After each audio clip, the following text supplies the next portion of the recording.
Hey guys, today I'm going to be unboxing the new Reborn One-Hundred Dijeh, and I just want to start this video off by saying a big thank you once again to MindFenix Hobby Store for hooking me up with this kit. If you guys are living in Australia, definitely make sure you check them out. They're an awesome resource for you guys living there. Anyway, let's get on with this unboxing. If you guys have watched any of my videos for the past couple months where I'm talking about this kit, you'll know that I've had a lot of mixed feelings about it. When it was first announced, I was really looking forward to it. Then when we started seeing the prototype, I didn't think it looked quite right compared with the art that they originally released for it. And then, you know, later it kind of grew on me more, and so, I don't know, I still have a little bit mixed feelings about it. I think once I build it, I'm gonna like it a lot more. I think that just maybe the poses that I've seen it in and just kind of the colors are maybe not that exciting for me, but I think once I've actually built it and like maybe kind of thought about how I might want to change the colors or something in the future, then maybe I'll like it a bit more, but we'll just have to see. Either way, it looks like a really high quality model at least, whether I like the design or not, and that's what's important for you guys, because if you want to get it or not, it's basically up to what you think about it, so not me.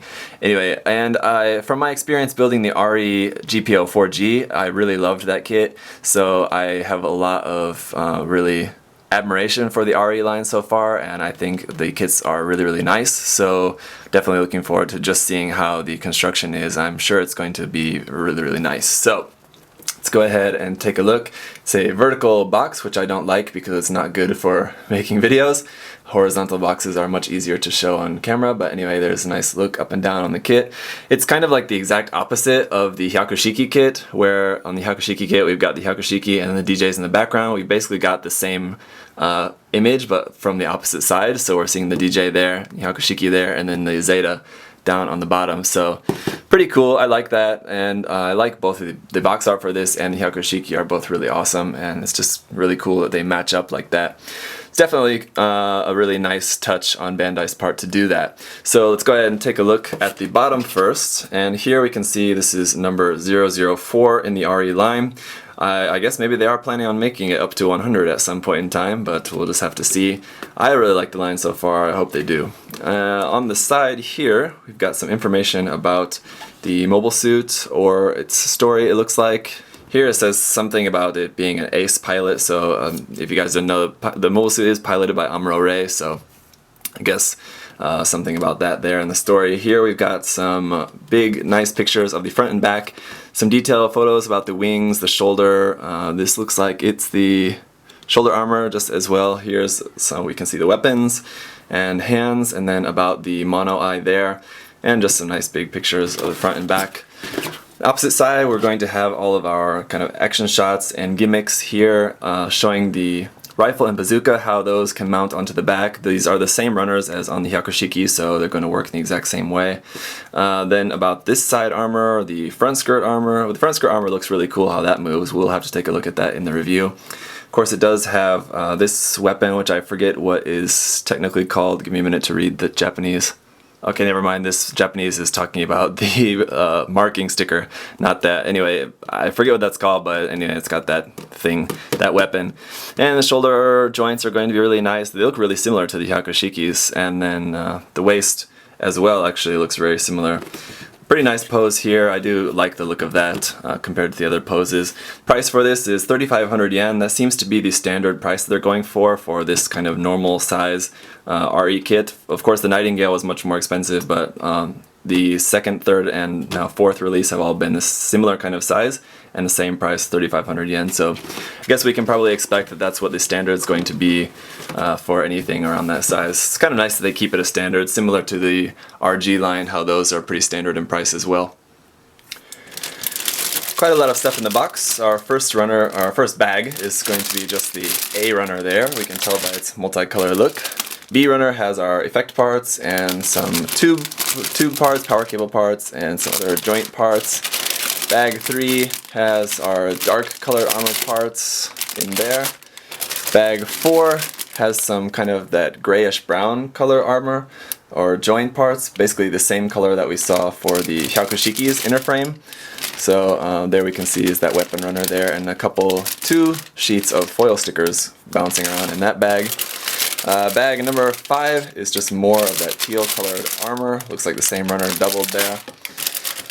Bag number 6 is our last bag here with our big sheet of polycaps that's been the standard for RE kits, as well as our stickers there, looking very nice, and then another large runner of kind of joint and hands and all of that. So let's go ahead and next take a look at the manual. The manual once again is going to feature the same box art there and then just a picture of the kit.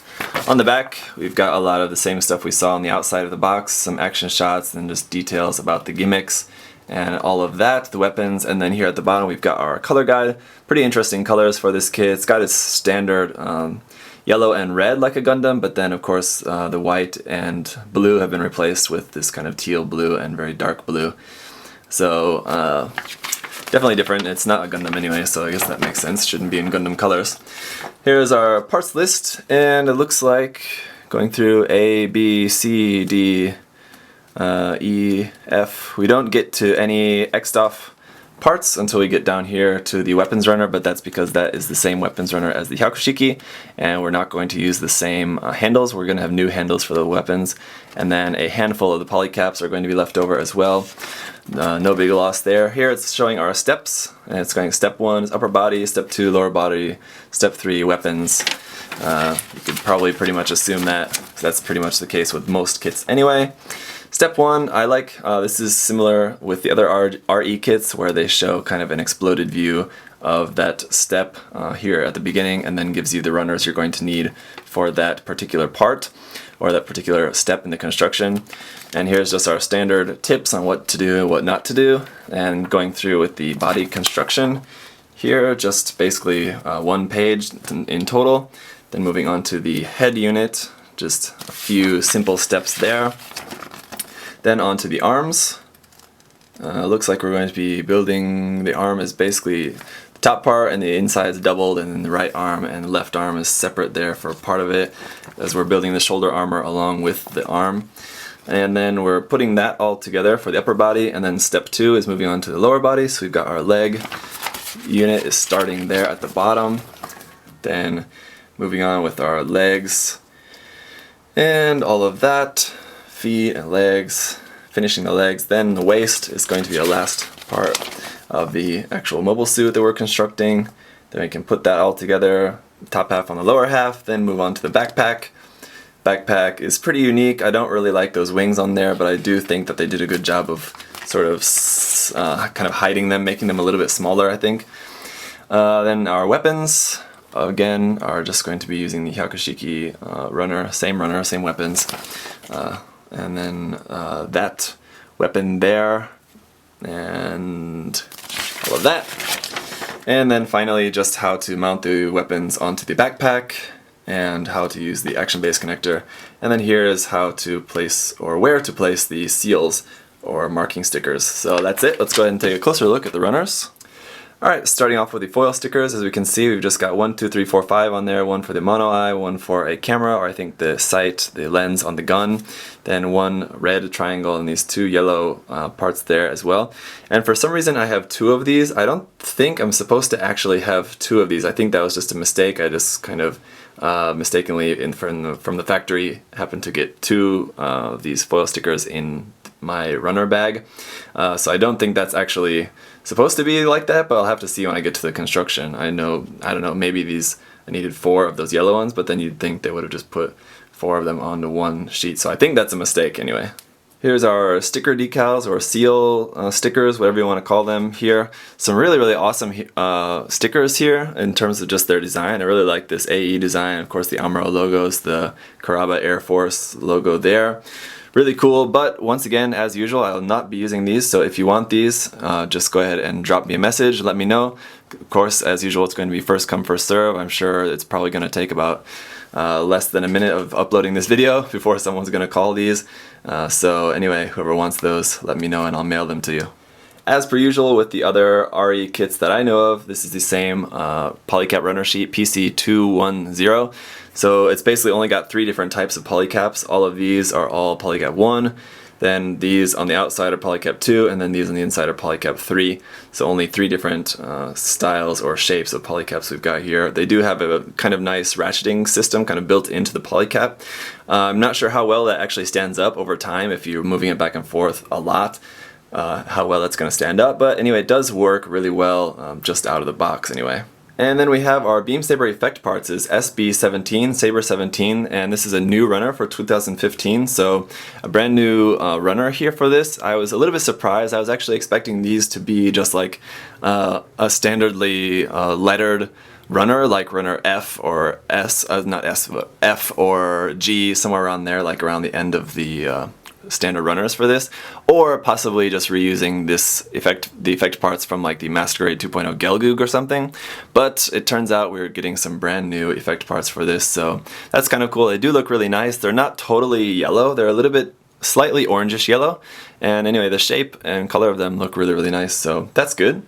Runner A is going to be a beautifully colored runner here, as we've got some kind of yellowish, slightly orange tint to that yellow. It's not perfectly yellow, so that's pretty cool. Here, parts for the collar, the vents, and that handle of that thing, and then one part for the gun. On the Hyakushiki, that was a gold part, but on this, it's in that yellow color, so that is one slight difference there. A handful of red parts here, again, for thrusters, and the piece for the cockpit hatch. And then this teal color for the legs and shoulder armor, and a couple of the armor pieces there as well. I think that's part of the head. And then two small little clear pieces there. One is for the rifle sight, I know, and the other one I think is maybe for the mono eye. So that's pretty cool that we do have a clear piece for the mono eye. That's good. If I'm right about that, though, I haven't checked the manual, but I think that's what it looks like. Runner B is going to be a bunch more of that teal colored armor, and we do have two of these, so that's going to be all of those parts that are basically going to be used on some more of the arms and feet and everywhere else. So a lot of really nice detail on here, as we've come to expect from the RE kits. Some really great detailing and pretty good color separation. It would have maybe been nice if this part inside, like the flaps part inside of that circle, was a separate part. It is supposed to be that of the same color, but I think a lot of people are going to want to paint that in like gray or something instead. Same with this part here as well, but it shouldn't be too difficult to mask or paint that separately anyway. Runner C is in this dark navy color, and this one is also a double, so we do have two of these C runners. This is just going to be the darker parts for the feet and the skirt armor and things like that on there. These are of course the wing parts that the light blue parts will fit into there. Here is runner D, and it's going to be in that same dark blue color, and here we can just see more parts for the chest and waist, skirt armor, shoulder armor, things like that. And then we have runner D2 as well, which is going to be this section, but it's molded in a different color, so they made it a separate runner. This is in that same kind of dark grayish brownish kind of color that, as I said, is the same color that was used for the inner frame of the Hyakushiki 2.0. And then here, speaking of that, are our new handle pieces for the bazooka and beam rifle, so those are going to be working with this kit rather than the ones that work for the Hyakushiki. Runner E is interesting, as these are our power cable parts that are going to be used around on the kit.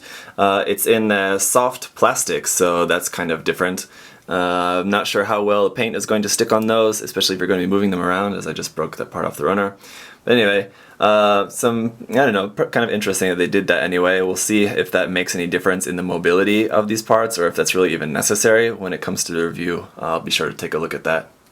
Runner F1 is a great big runner here with a lot of our joints and parts like that. Of course, knee joints, hip joints, probably arm joints there, or thigh joints, arm joints, all kind of joints, and then our hands there as well. So of course, some great detail on the hands. The hands on the RE kits are just really, really amazing looking, so that's good. Dark gray there for F1, and then we have F2 as well, which is just copied of this section here, so those are our F runners.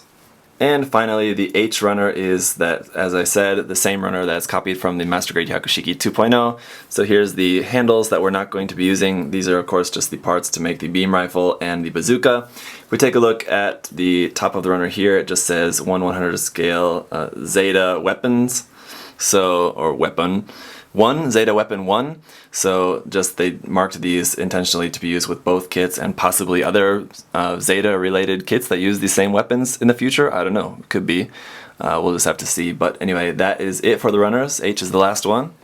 So that is it for the RE Dijeh. It's definitely looking like a really, really nice kit. I'm looking forward to getting this snapped up and seeing how it works when it's all put together. and I hope you guys are too. Anyway, so if you have any other questions, comments, leave those down below. Otherwise, thank you guys for watching as always, and I'll see you next time.